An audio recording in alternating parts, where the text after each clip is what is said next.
അപ്പോഴേ നമുക്കിന്ന് നല്ല ഹെൽത്തി ആയിട്ടുള്ള മയോണൈസ് ഉണ്ടാക്കാം. അതിന് വേണ്ടി ഞാനിവിടെ 3 മുട്ടയാണ് എടുത്തിട്ടുള്ളത്. നമുക്കതൊന്ന് പാസ്ചറൈസ് ചെയ്തെടുക്കാം. അതിന് വേണ്ടി അടുപ്പയിൽ ഒരു പാത്രത്തിൽ വെള്ളം വെച്ച് നമുക്ക് ആ 3 മുട്ടയും കൂടി അതിലോട്ട് ഇട്ട് കൊടുക്കാം. ഒരു 2-3 മിനിറ്റിന് ശേഷം ചെറുതായിട്ടൊരു കുമ്പള വരുമ്പം നമുക്കത് ഓഫ് ചെയ്യാം. പിന്നീട് അത് തണുത്ത വെള്ളത്തിലോട്ട് ഇട്ട് കൊടുക്കാം. ഇനി നമുക്ക് മുട്ട ഒന്ന് അടിച്ചെടുക്കാം. നമ്മൾ പച്ച മുട്ട എടുക്കുന്നതിലും ഇങ്ങനെ പാസ്ചറൈസ് ചെയ്യുകയാണെങ്കിൽ മുട്ടയിലെ അണുക്കളൊക്കെ നശിച്ച് നമുക്ക് കുട്ടികൾക്ക് ധൈര്യമായിട്ട് കഴിക്കാൻ കൊടുക്കാം. ഇനി ഞാൻ ഈ മുട്ടയിലോട്ട് ഒരു 2 വെളുത്തുള്ളി, ഒരല്പം ഉപ്പ്, ഒരല്പം പഞ്ചസാര, പിന്നെ ഒരു ചെറിയ സ്പൂൺ ചെറുനാരങ്ങ നീര്, പിന്നെ ഒരു 1/4 ടീസ്പൂൺ കുരുമുളക് പൊടി എന്നിവയാണ് ചേർത്തിട്ടുള്ളത്. ഇത് നമുക്ക് നന്നായിട്ടൊന്ന് അടിച്ചെടുക്കാം.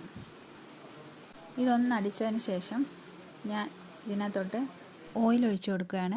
ആദ്യം ഓയിലിൻ്റെ അളവ് കുറച്ചും പിന്നീട് അത് കൂട്ടി നമുക്ക് മയോണൈസ് എത്ര തിക്കായിട്ട് വേണം അത്രയും ഓയിൽ ഒഴിച്ച് നമുക്ക് തിക്കാക്കി എടുക്കാവുന്നതാണ്. ഞാനിവിടെ ഇതിന് ഒലിവ് ഓയിലാണ് ഉപയോഗിച്ചിട്ടുള്ളത്.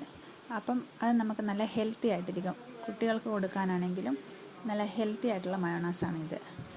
ഇങ്ങനെ പാസ്ചറൈസ് ചെയ്ത് മയോണൈസ് ഉണ്ടാക്കുമ്പോൾ നമുക്ക് ഫുഡ് പോയ്സണോ ഒന്നും വരുമെന്ന് പേടിക്കേണ്ട കാര്യമില്ല. അപ്പോൾ ഈ വീഡിയോ ഇഷ്ടമായെങ്കിൽ ഒന്ന് ലൈക്കും സബ്സ്ക്രൈബും ചെയ്യണേ.